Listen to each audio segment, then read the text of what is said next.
भारत जोड़ो यात्रा के दौरान मध्य प्रदेश में राहुल गांधी को 3 लड़कियां मिली थी जो राहुल गांधी से मुलाकात के दौरान कांप रही थी।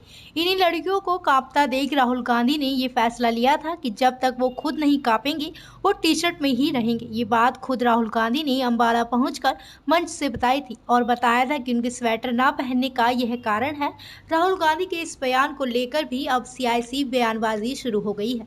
अंबाला में राहुल गांधी के बयान पर प्रतिक्रिया देते हुए अंबाला शहर के विधायक असीम गोयल ने कहा कि राहुल गांधी ने ऐसा करके उन बच्चों का और भी उनकी गरीबी का मजाक उड़ाया है। राहुल को चाहिए था कि वो उन बच्चों को कपड़े पहनाता। विधायक ने कहा कि राहुल गांधी आज युवाओं को ठंड में नंगे बदन घूमने का मैसेज दे रही हैं।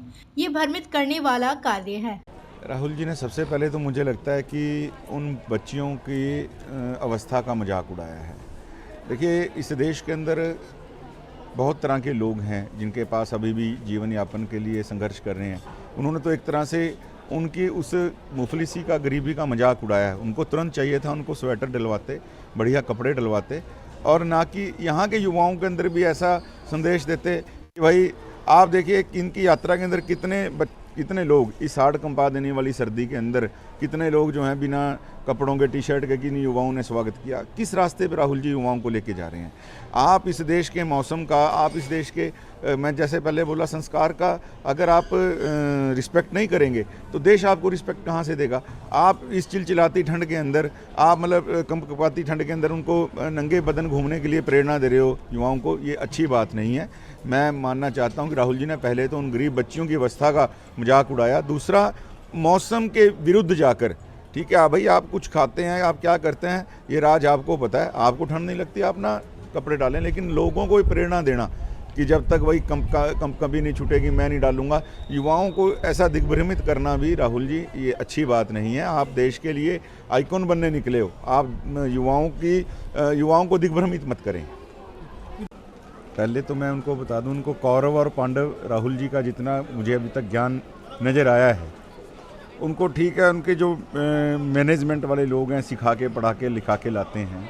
ना राहुल जी को महाभारत का ज्ञान है, ना राहुल जी को कौरव पांडवों का पता है।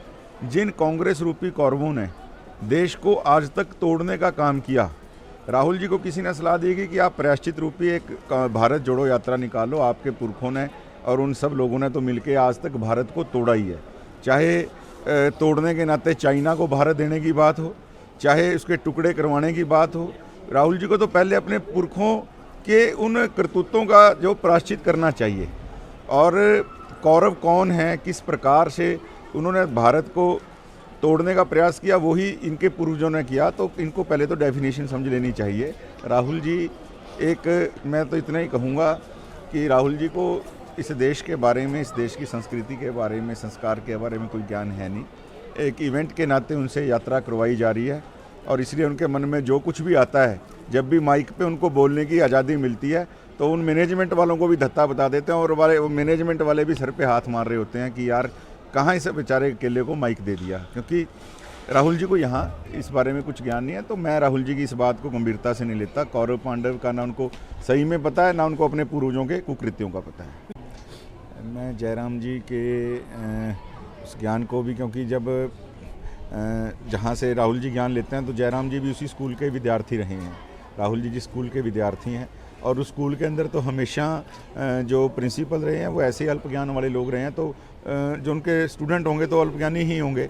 जयराम रमेश जी को मैं कहना चाहता हूँ कि आप किसी भी सड़क के ऊपर, हाईवे के ऊपर जितना आज हरियाणा ने तरक्की की है, जितनी आज हरियाणा ने सड़कों के नाते अपने आप को ऊंचा उठाया है, वेल कनेक्टिविटी हरियाणा की अलग अलग राज्यों से जुड़ी है हाईवेज़ के नाते, स्टेट हाईवेज़ के नाते, तो एक बार मैं उनको चैलेंज देता हूँ, आप अम्बाला में आके घूमिए, 100 किलोमीटर 50 किलोमीटर जितना घूमना है। और 10 साल पहले की तस्वीरें इनके सरकार के समय की मेरे पास पड़ी हैं, जिनके खड्डे वाले, उनको अगर वो ज़्यादा शौक़ है तो मैं तस्वीरें भेज दूँगा। जयराम जी केवल ये यात्रा केवल और केवल पॉलिटिकल अपने आप को ताकत देने के लिए कांग्रेस द्वारा की जा रही है। और मैं बता दूं, जो इनके फेल हीरो हैं, फ्यूज़ बलम हैं, उसकी रीलॉन्चिंग कर करके कांग्रेस बार बार थक चुकी है। उनकी रीलॉन्चिंग का एक नया तरीका निकाला। जयराम रमेश जी भी पिटे हुए मोहरे हैं। ये सब लोग एक कांग्रेस को और खुद को ताकत देने के लिए इस यात्रा का आयोजन कर रहे हैं, इनका भारत जोड़ो से या जिस तरह का इन्होंने स्लोगन दिया है कोई नाता नहीं है।